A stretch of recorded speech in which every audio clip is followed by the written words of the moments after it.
Hey guys, it's Two Guys in Hockey Talk. I'm Pavel and I'm Evan. Great to be back with you guys today for another episode, Two Guys and Hockey Talk, and our NHL playoff edition. Well, my floor hockey, rec hockey, ball hockey champion, good to be back with you here. And I must say that if you were going to ever be drafted for podcasts, you'd be my number one selection, buddy. Oh, get out of here, Evan. Get out of here. You know, this whole time that we've been on the podcast run, we've been doing so much. We appreciate everyone joining, liking, subscribing, connecting with us, sharing their thoughts with us. Even side conversation. I don't know if you've had a few, Evan, but everyone's always like, oh, I saw you on the podcast. Oh, I have this message about hockey that I wanted to share with you. The one sad thing is that we are down to one game a day, right? 2 playoff series, and then the Stanley Cup final, which it's one of the best times in the season, but it's still like you're going to be waiting for hockey every other day. I mean, I'm turning into other sports. You know, you got the Euro happening, which has been a blast. I've enjoyed watching some of the European countries face off, and I've also enjoyed watching some of the basketball finals because there's some really exciting basketball happening. I have a friend. We may watch a game this week or two. You know, Utah's up. They're tied with who's they playing now? This is why I'm terrible with basketball. This is why I stick to hockey. But yeah, it's been a great time. Hashtag Evan, stick with hockey.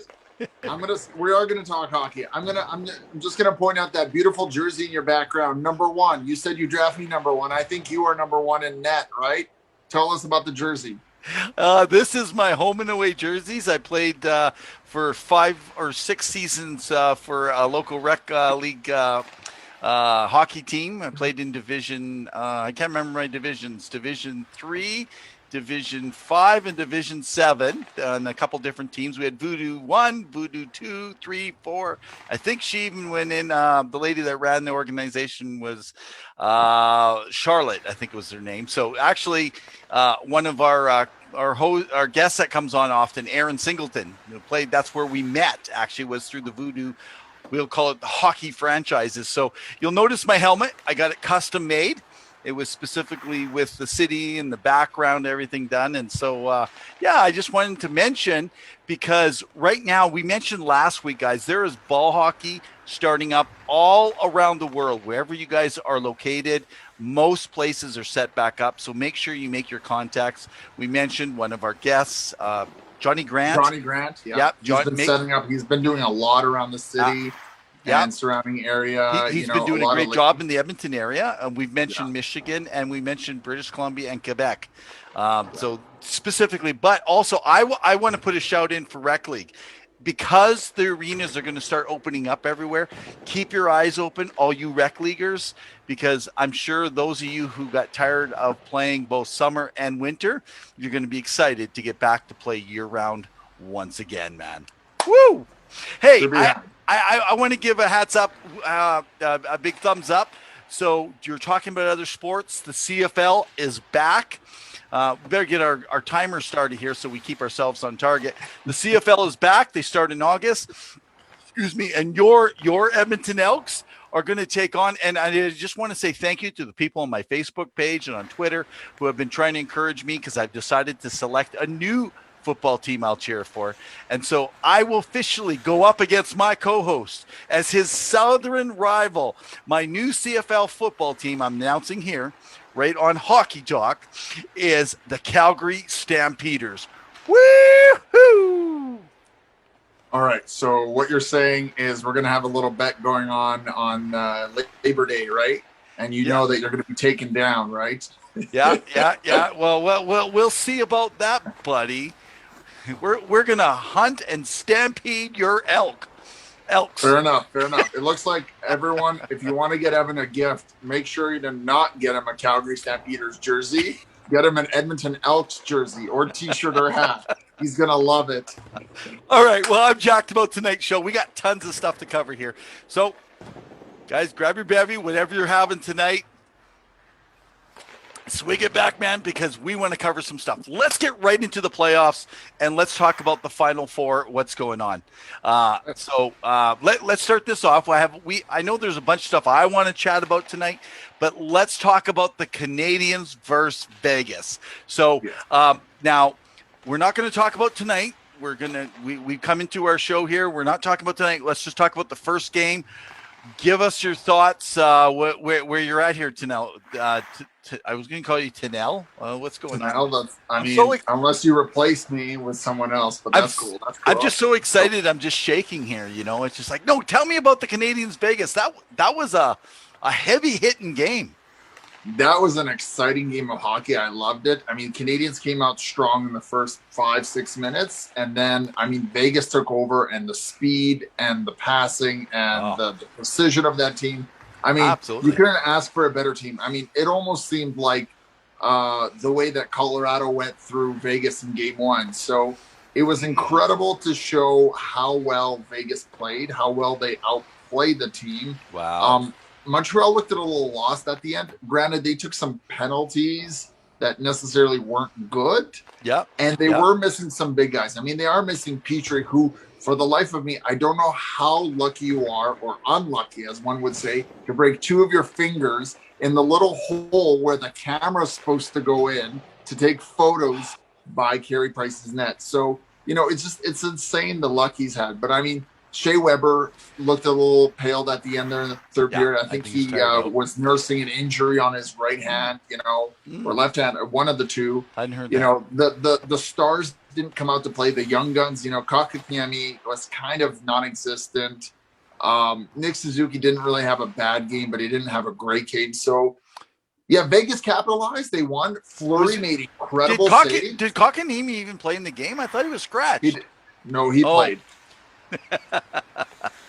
Exactly. I actually wonder if the type of game they play, the little bit of layoff, actually affected Montreal. But you guys, if you're watching tonight, don't give it away. But we're going to find out tonight if it really is helped, because I think Montreal does better when they're constantly out there. They get a good flow. It really helps them.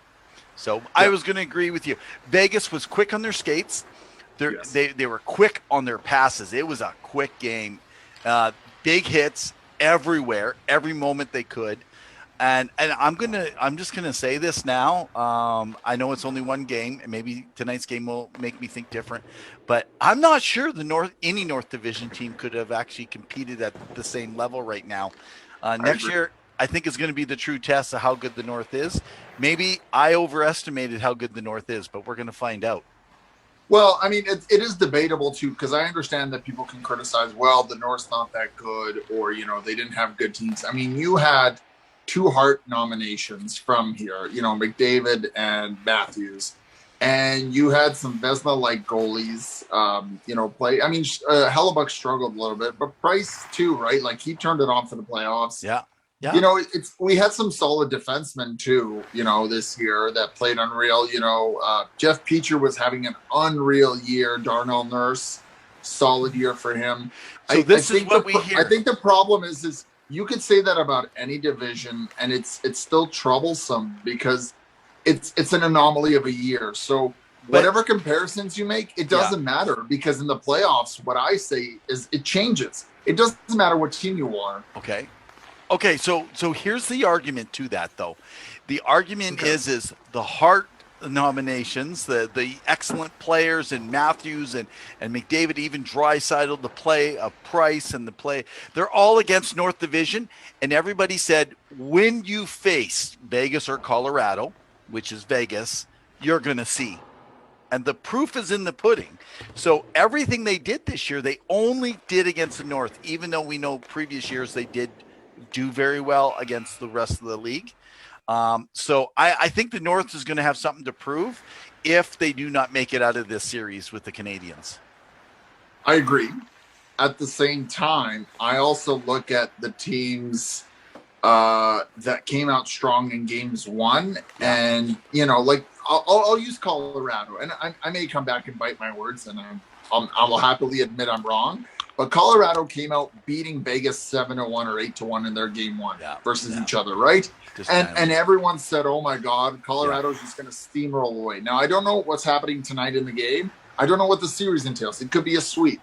However, one game doesn't necessarily negate the whole series, right? It could be, and I could be wrong. But at the same time, we have to give it time to let the series play through. And like the series with Edmonton and Winnipeg, like the series with Toronto and Montreal, like some of the other series, some are very close, right? Yeah. Like you don't think, but they come down maybe 3 overtimes, a couple. There was a lot of overtimes this year, and in all divisions, Tampa Bay and Florida went to a few overtimes. Vegas lost, were up 3-1 against Minnesota, and then they came back and had to win in Game 7 because they lost the next 2. Right. So, I mean, again, it's hard to say. So I don't want to knock on the North. I'm not saying it's the best division because we had the discussion and we encourage you to go back and check out that episode. But I think it's too easy to knock on the North when there's an anomaly on all the divisions. Right. Yeah.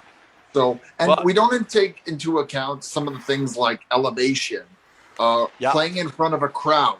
What is it that all American teams have had that almost no Canadian teams except for now Montreal has had? Fans and crowds. And those buildings are electric. Yeah, the Nassau Coliseum, there, wild. Look at Vegas's opening game. Look at the crowd. Look how crazy it was. I mean, I would be a fan, and I think I could go and score in any goalie. I'm so pumped and jacked for that game. So, hey, I want to bring up something before we move over to the Islanders Tampa, because we got 2 games behind us. So there's a lot of talk between Marc-Andre Fleury and Carey Price, right? Both Canadians, both French goalies. Well, actually, one's not French, but in the French city. But anyway, one of the things that are talked about is that Price had a bad game. I like to just kind of bring people back to understand something. What you'll notice in this game with Carey Price that just happened in game 1, Price was beat because of the lateral east-west movement that Vegas is able to capitalize on. He is good. Every goalie can be good. Now Fleury, I will say, I believe personally that Marc-Andre Fleury and Vasilevsky are the 2 best lateral movement goalies in the NHL. I just think they've always been good at the East-West. What that means, if you're following with us and just saying, Evan, what the heck are you talking about, man? It means that when a goalie has someone coming on and you're in position on an angle, it's just not a one-timer. It's like when he passes it, and instead of a one-timer, it comes right back, so he doesn't have a chance to reset. And when a goalie has to face that all night, and Vegas is incredibly good at getting those lateral east-west passes back, so Price is never set in goal. And so I just think that it's good to actually mention that I don't think this game was on Price whatsoever. I think literally Vegas was just the better team. So and speaking of something that doesn't usually get talked about with the Islanders and the Tampa Bay game. Yeah. In game 1, Islanders played almost a perfect game. Granted, Tampa Bay made a lot of mistakes with turnovers. I mean, the 1 goal by Stamkos, not the best. It was silly seeing him in the penalty box for the penalty. Steven, if you haven't seen it, it's pretty silly on Twitter. One of the things with those 2 teams, just like Vegas and Montreal, is these teams haven't faced each other all year. So these teams are still feeling each other out. They've played in the past. They played last season. It was the same thing. They battled off in the playoff bubble, but at the same time, they haven't played this season against each other. So you've changed a little bit of personnel. Lou Lamoriello brought in some new blood. He brought in Kyle Palmieri and what's his name? Travis Zajac, a great trade. I mean, he's leading scoring with 7 goals. Can you believe it? Kyle Palmieri, it's insane. One of the best trade deadline acquisitions. And of course, with some of the losses that Tampa Bay has had, you lost Luke Shen and Zach Bogosian on the back end, so you've had to replace them.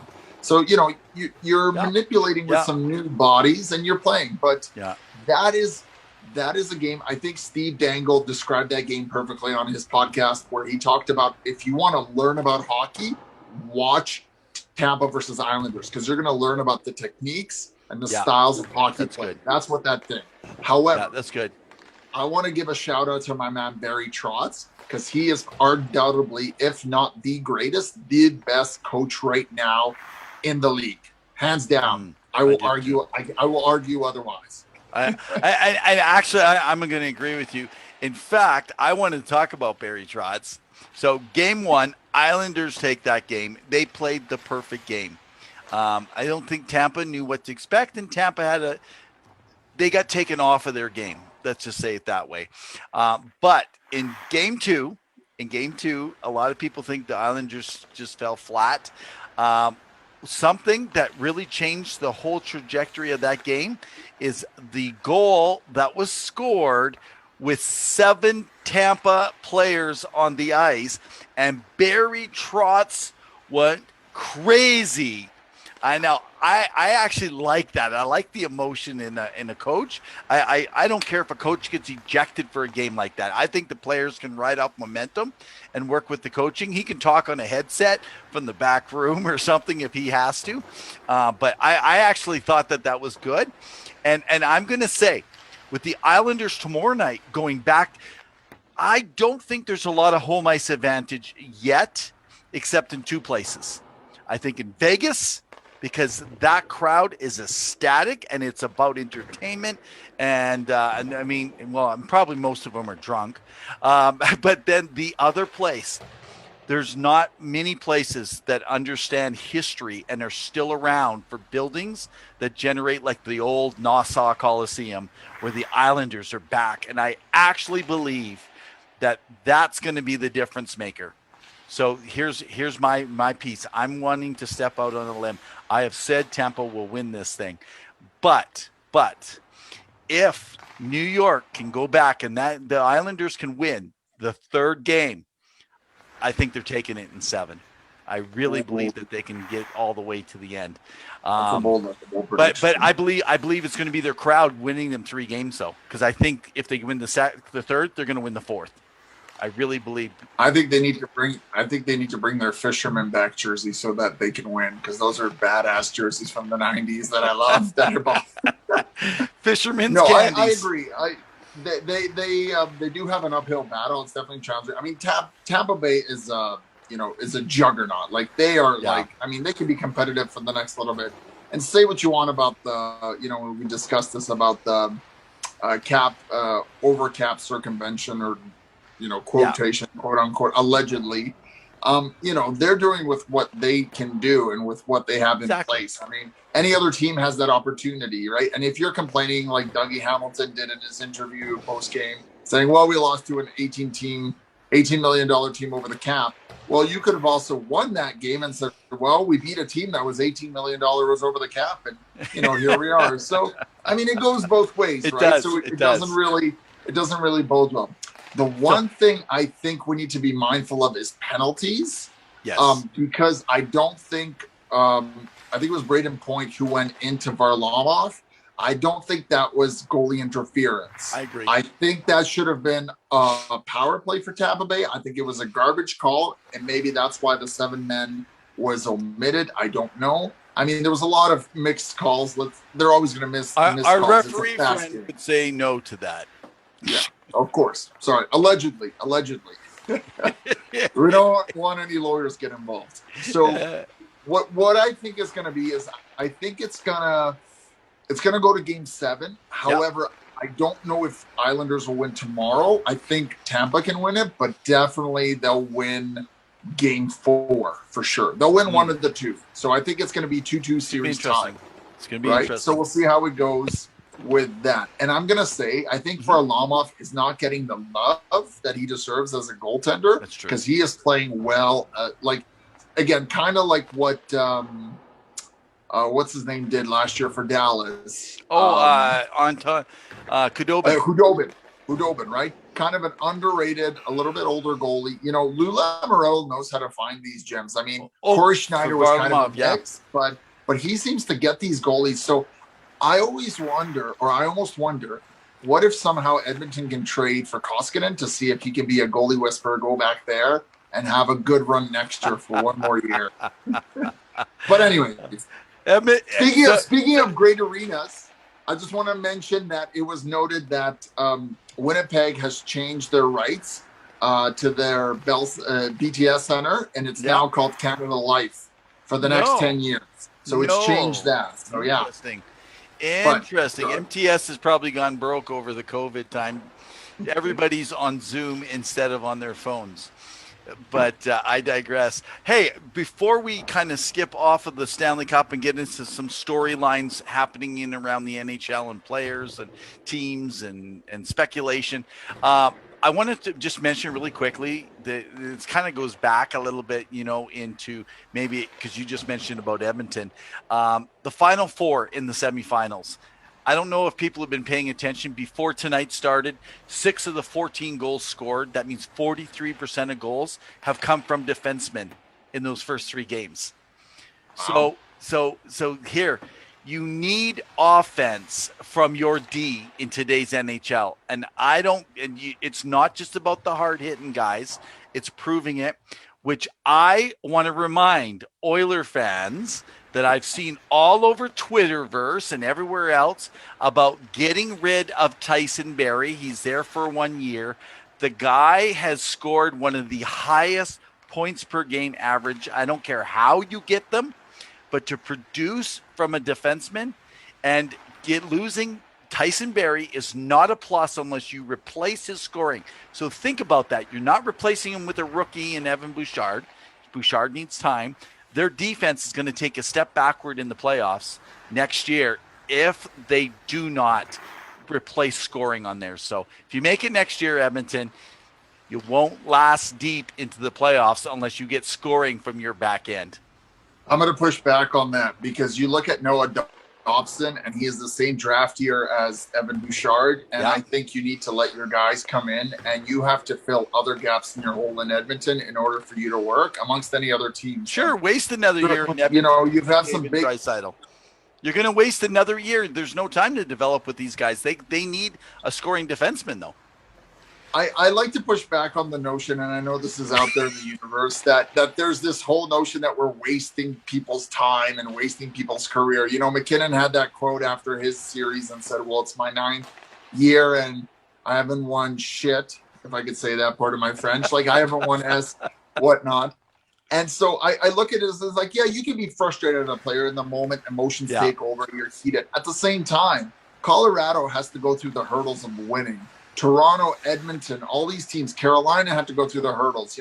All the teams that won in the last few years, if you look at them, they went like St. Louis is a prime example. They kept going and going and never making it out of the second or third round. It was tough for them. Even Washington Capitals had a hard time until they finally broke, right? I mean, sometimes it's a bit of luck. It's a bit of momentum, whatever it may be. So I think the problem with your defenseman quote is I'm not opposed to having Tyson Barrie remain in Edmonton. I think the money could be spent elsewhere, and I think you have to allow Evan Bouchard to finally play and make some so the question make an impact, because the question isn't do you keep Barrie? The question is how do you replace the scoring? That's the bottom line, and it's not going to replace with Bouchard. Dobson didn't do it. None of them did it in that first year. I think your defense is going to take a step back if all you're doing is Tyson out, Bouchard in. That's 100%. But the thing with Islanders and defense, if you look at them, they had to trade away Devon Taves to Colorado, who was an excellent pairing with. I think he played with Makar for majority of the season, right? And in the playoffs as well.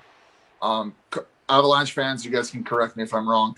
But the thing with that is that Noah Dobson started playing, and New York Islanders aren't known for scoring, which you have with Draisaitl and McDavid. What they did is play a team defense, and they put up points right now. Like Adam Pelech and Ryan Pollock are unbelievable, and you need that. And they are defensive defensemen, and yet they are still scoring. The reason being is because they are 2 solid studs who are veterans, over 6'2", over 200 pounds, who can play defensively, log good minutes, not a lot of minutes like Darnell Nurse did, and put up, which allows someone like a Noah Dobson to familiarize himself with the arena and play better. Sometimes rookies need that exposure.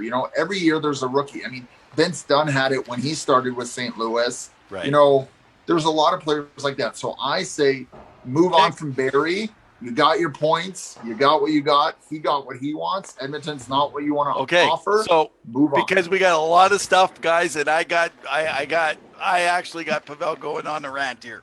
Okay, so Edmonton fans, the point is another year waiting, another 3-year waiting. Pavel is saying, just be patient. It's okay. They're not leaving anytime soon. Okay, Braden Point. Before I got stuff on the Flyers, we got stuff on the Panthers, the Kraken, the Carolina, Buffalo, Toronto. So we got to move so we can get Fire them off for you. Fire them off. Okay, so let's first Braden Point. So let's try to do this in a minute or two. Braden Point. It's all over Twitter. Everyone's saying he should take a discounted contract, his next one. He's been $7 million on a bridge contract, which you and I already discussed. He got the bridge, and it worked out for him because he's in Florida, no taxes. It's basically a $9 million contract is essentially what it would be worth if he was playing somewhere else. Everyone thinks he's going to get $9 or $10 million at least on the other one. Can they afford him? Does he take a hometown discount and go under 10? Yes. And way to go, Julian Breesbaugh, for doing it. Yes. Okay. Sounds good. And the reason being is because he won a Stanley Cup there. He's now again in the Final Four. Could win a Stanley Cup again back-to-back. And Tampa Bay is going to be strong for the next 2 to 4 years. Unless, die or something crazy happens. Yeah. I think if anything, they're going to trade someone like a Mikhail Sergachev or maybe a Stamkos if they really need to, given his age and his injury. Stamkos would be an excellent savings they could invest somewhere. I just want to mention, if Braden Point takes under $10 million at all, I think that he's giving a major discount then to stay with the franchise, which I could see happening. One of your teams that you enjoy is the Flyers. Now, they have interest. They want to work on that. They're trying to get rid of Ghost on the back end just because of his contract, what he's able. He just has never returned to his peak style. They're addressing the blue line. Now, I am hearing in 4 or 5 different circles when I'm reading, when I'm checking stuff, when I'm hearing some people that are from Philly, and they're speculating because a lot of people said they're going after Dougie Hamilton, which we'll talk about next, not yet, that they're either going to try to trade for Seth Jones, that last year contract, because Seth Jones would be a perfect Flyer, which, by the way, I agree. Seth Jones, I could see him ending his career in Philly. He has the heart of a Flyer. But they could also go, and this was interesting, because there's been talk about unloading Matt Dumba in Minnesota, and that could be another landing destination in Flyer Kingdom. I like it. I can definitely see that. The one place that I can potentially see Seth Jones maybe going, because he's from there, is Dallas. And I know that Dallas has some questions with their blue line, so I could see. I don't know if they'll be able to re-sign Klingberg and Heiskanen, however you want to pronounce it, there. So I like that. And I think maybe a Klingberg trade from Dallas to Philly could be something that they need, because they could use some young up-and-coming defensemen or something like a forward. Do you think they're going to try to go after Seth Jones? Dallas or no, we're talking because we were Philly? With the Flyers. Do you think the Flyers going? Yeah. Flyers need to make it. They're know what they do. Yes, they will. Every once in a while, Fletcher's going to make a push. Yeah, and every once in a while, when they're becoming almost non-extinct amongst the community, the city, the Pennsylvania, they make a big push and they do something big.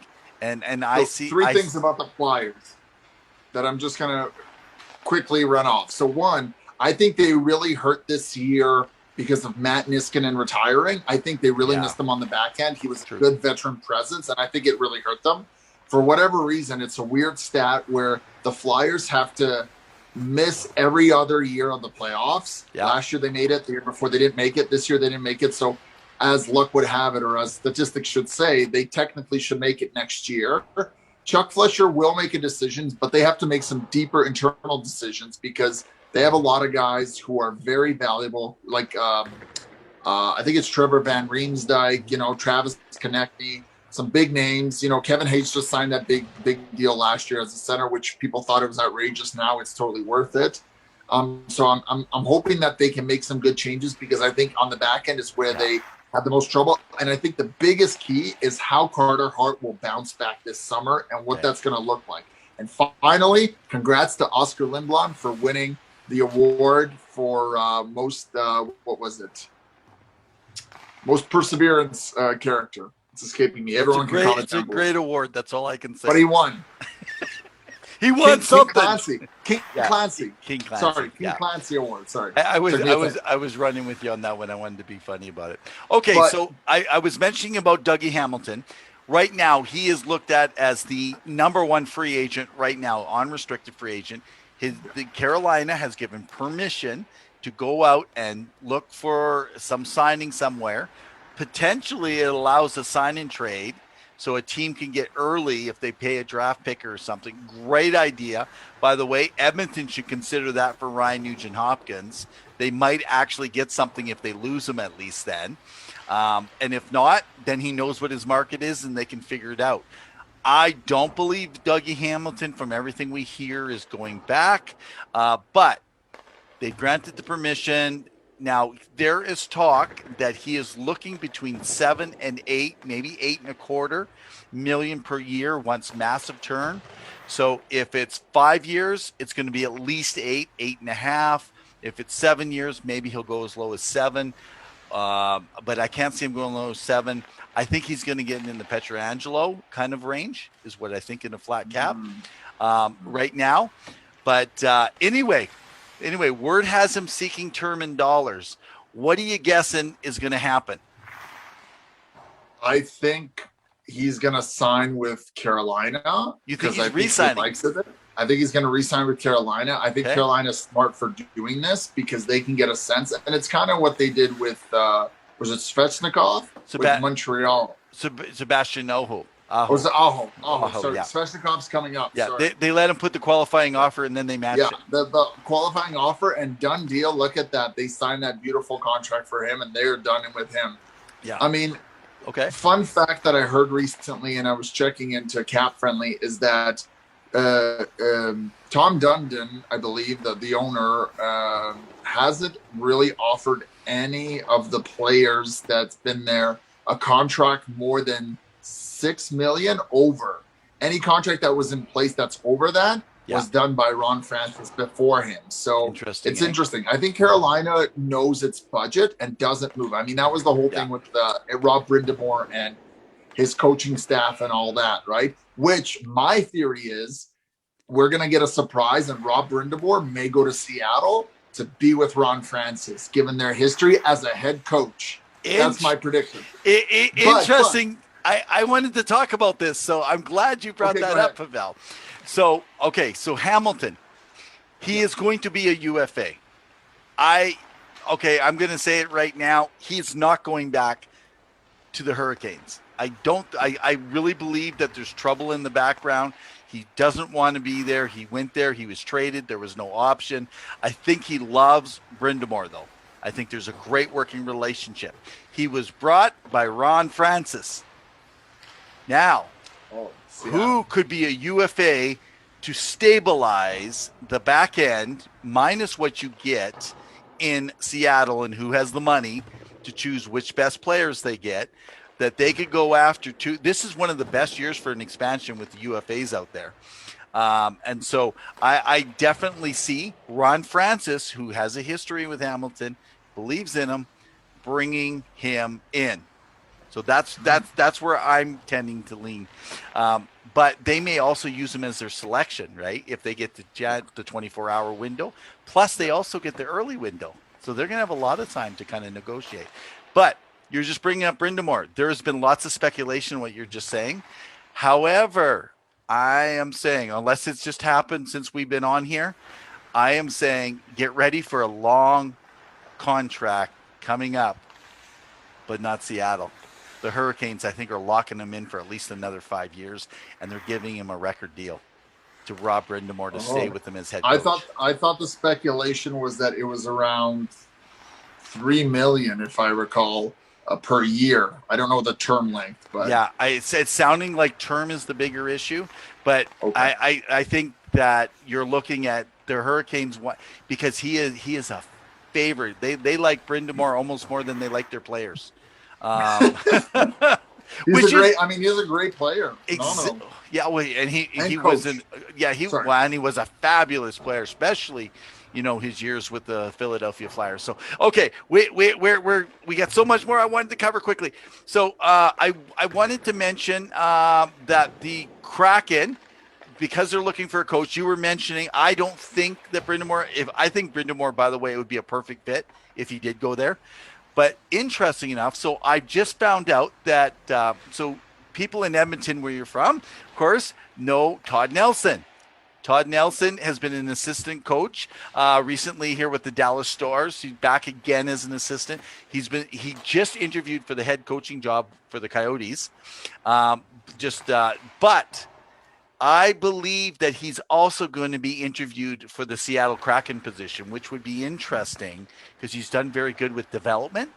I don't think he'll get it, but I think that he has a good shot. And the rumor is also Rick Tocchet, which I don't think is the right fit, but Tocchet has that little bit of history also with Ronnie Francis, right? From back in their Pittsburgh days. Yes. Yeah. Coming back.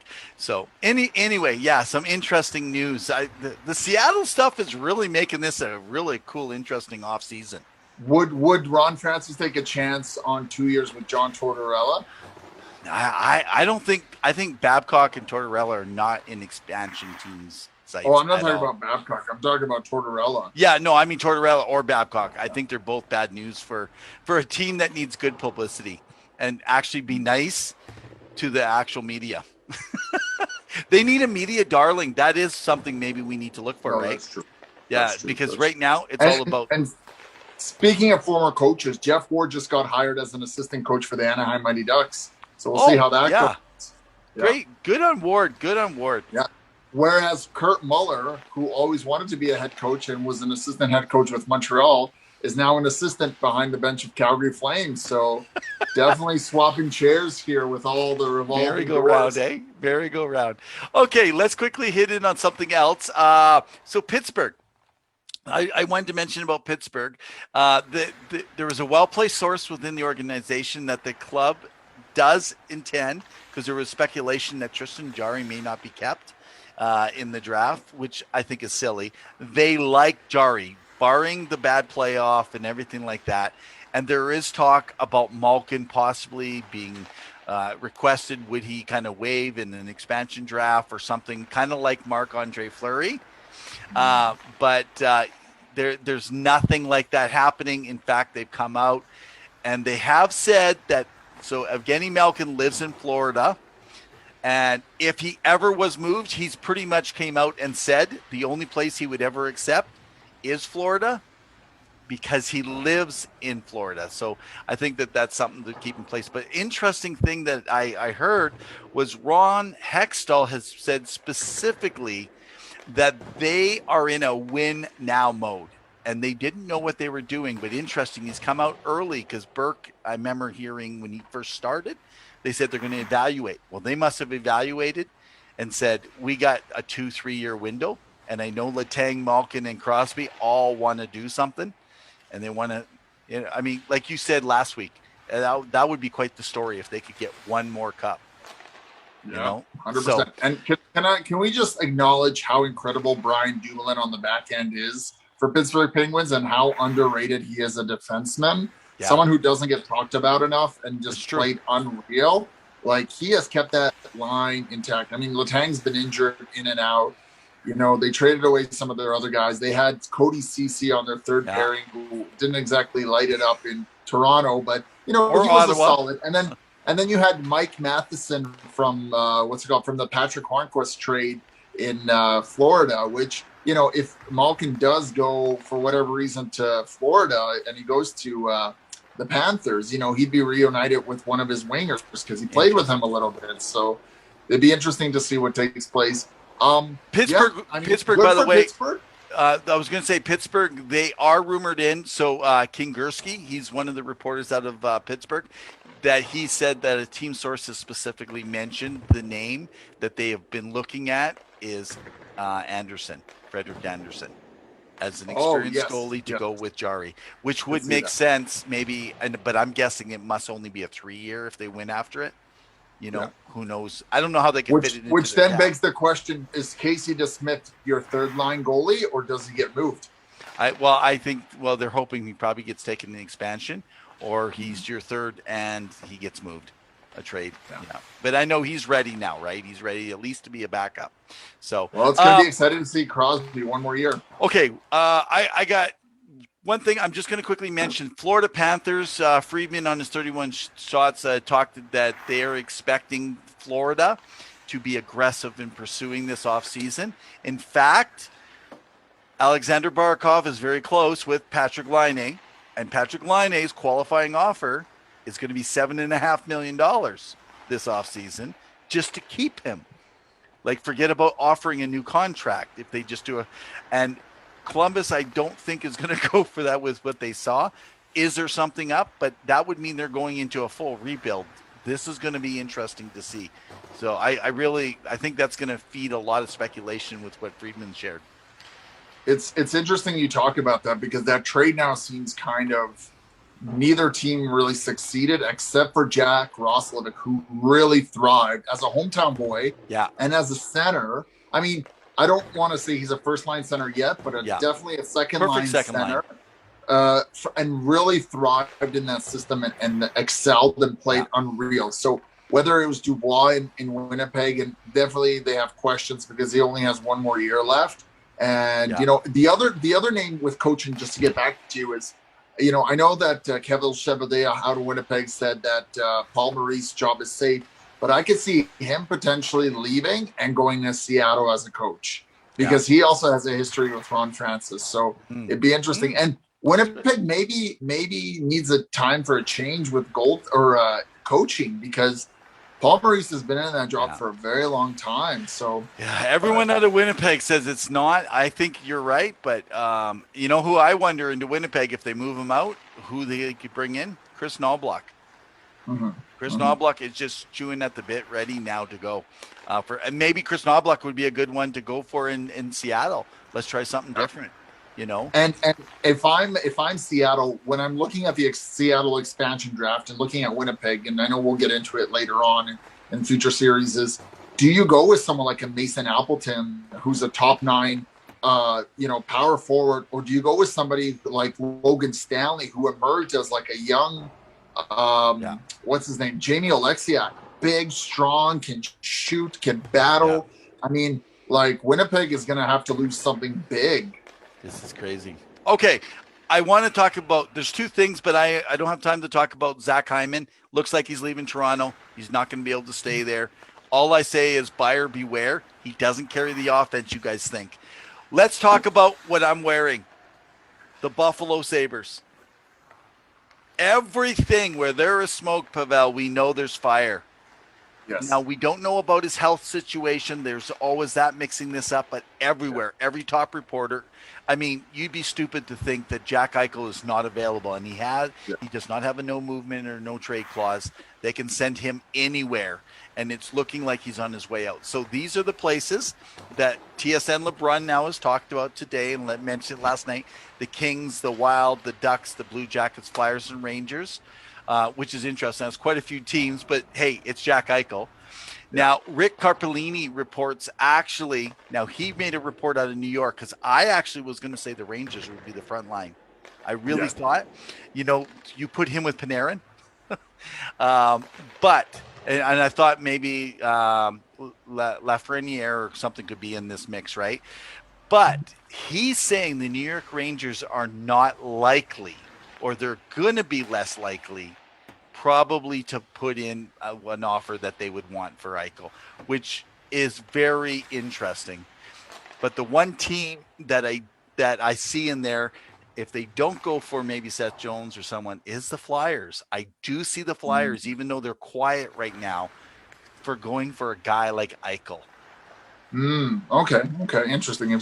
See, I think the problem with New York, and I know people were really connecting those two We got places, 2 minutes. is okay. Quickly, is the fact that they have a lot of up and coming UFAs and RFAs soon. Yeah. I mean, Capo Caco's coming up soon. You know, you got their Gorgiev and Shosturkin. Like, you've got a lot of guys you have to sign, and you've already signed some big names like Truba and Panarin. My prediction is that he goes to the Wild, and that's because Bill Guerin is bold. He's changed up the makeup.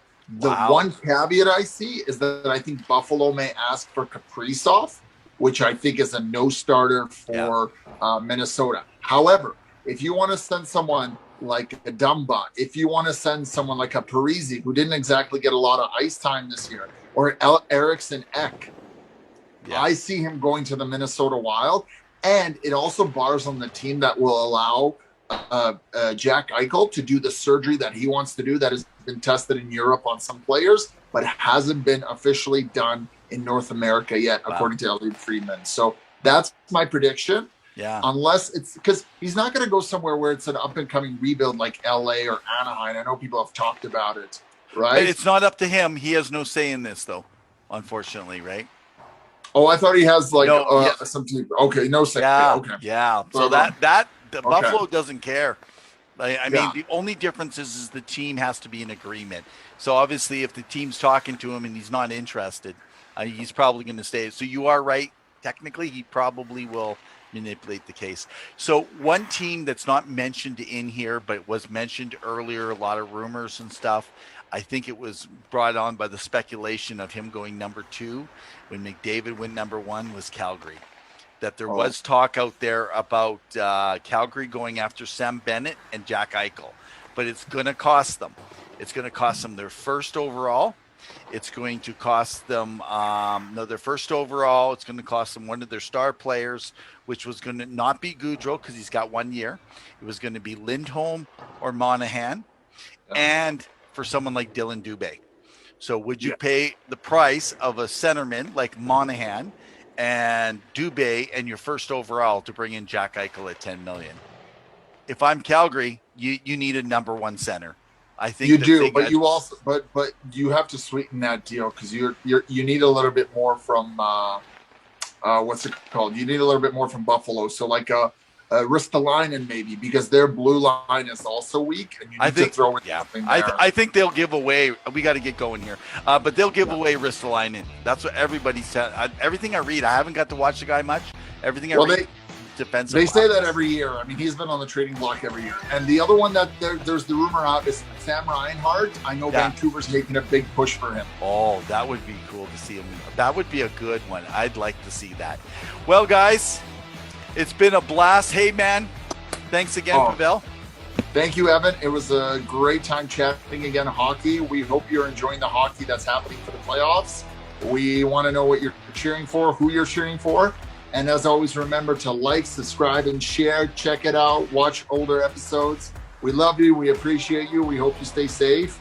And Evan, take us out. In the meantime and in between time, keep your stick on the ice. Cheers, guys.